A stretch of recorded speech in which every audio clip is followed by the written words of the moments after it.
Let's take a look at the first part of this notes page. So this for Unit 9.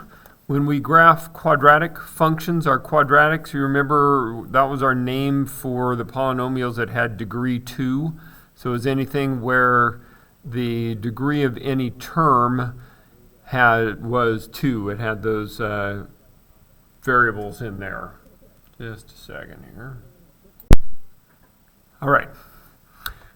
So quadratics, those ones that are degree 2, when we put inputs and outputs together, we get these kinds of shapes. So there's two different graphs on here. This isn't a graph of one thing, but I wanted to show that sometimes they open upward like this, and sometimes the graphs will open downward like that. This is a popular enough thing that this shape actually has a name. It is called a parabola. Okay, so that shape this is both of two parabolas on here. The place, so some more vocab about this, the place where a parabola, so that's the same word that I had in 1, changes direction is called its vertex. So by changes direction, I mean this one is coming down, down, down, down, down until here, and then it starts going up. Okay, so there's this point, this location right there where it changes from going down to going up. This one is going up, up, up until here, and then it changes and starts going down. Okay, so those are examples there. Let me do that in, I'm going to do that here in a different color. So my vertex, I've got a vertex there, I've got a vertex there. I notice that those are, I'll try to be better with the colors on the other things. Those are points, which means that they're going to get named here. So the vertex there, I can name one of them. This one is at -1, -1. For example, or my other one here is at 1, 0. So they should be named with two numbers in parentheses like that because it is a point on the coordinate plane. That's how we always name those. All right, the vertical line that passes through the vertex, that's the second word of a parabola, is called let me go to a different color here. I'm going to call this the axis, AXIS, axis of symmetry. Okay. So the axis of symmetry, as it says, is a vertical line that goes through the vertex. So I could draw that in here. So there's the axis of symmetry for that parabola, and here is the axis of symmetry for this other one. It certainly doesn't have to be a dotted line. I just kind of have always made it that way, so I'm sticking with my past patterns. All right, axis of symmetry is a line. It's a vertical line, which means it has an equation. The equation looks like x equals something because all the x coordinates on the line are the same. The x coordinate on this line, all of these, this is the point. There was the vertex there that it went through at -1, -1. This is the point -1, 0, -1, 1, -1, 2, -1, 3. What those all have in common is that x is equal to -1. So that's what when it asks for an axis of symmetry, it's looking for an equation of a line that will always be x equals something. This one, the points on this are 1, -2, 1, -1, 1, 0, 1, 1, 1, 2, 1, 3. They're all x equals +1. Okay.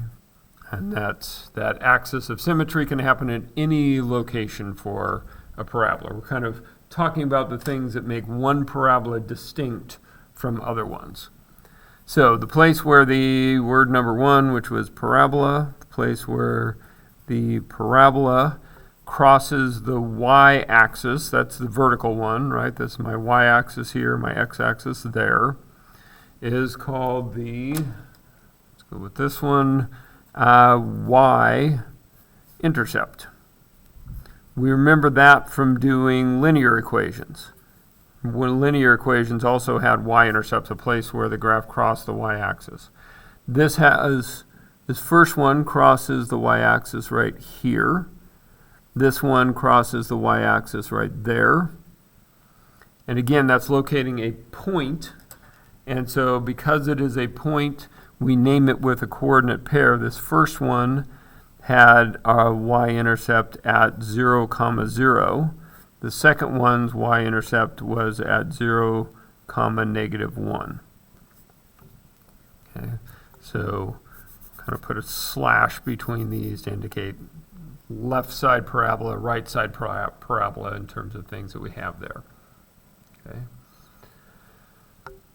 I'm seeing now there's things that I wish I had spaces for that I don't, but we're going to continue on with that anyway. So if it happens, so indicating that this doesn't always happen, the place where the parabola, again.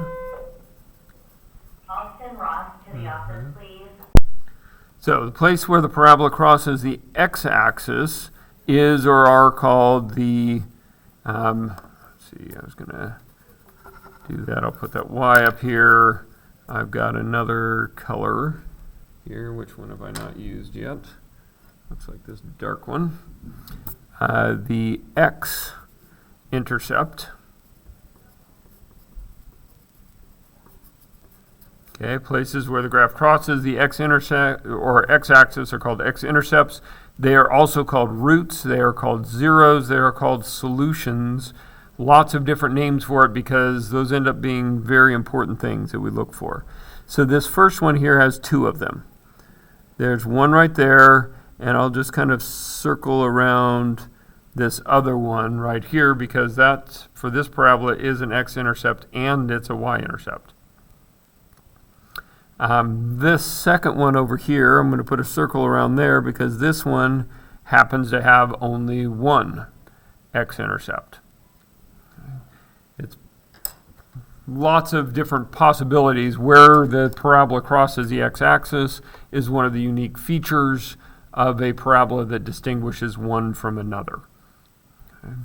And so our points here, again, for the first one, we had one at -2, 0, and another one at 0, 0. So that one had two places where the graph crossed.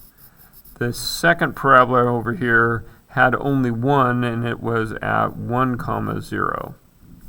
Now, it's not always the case that the points that we have are dual purpose, like one will always be both an x and a y-intercept, or one will be a vertex and an x-intercept. It just happened to be what happened with these. Okay. Some other things about this.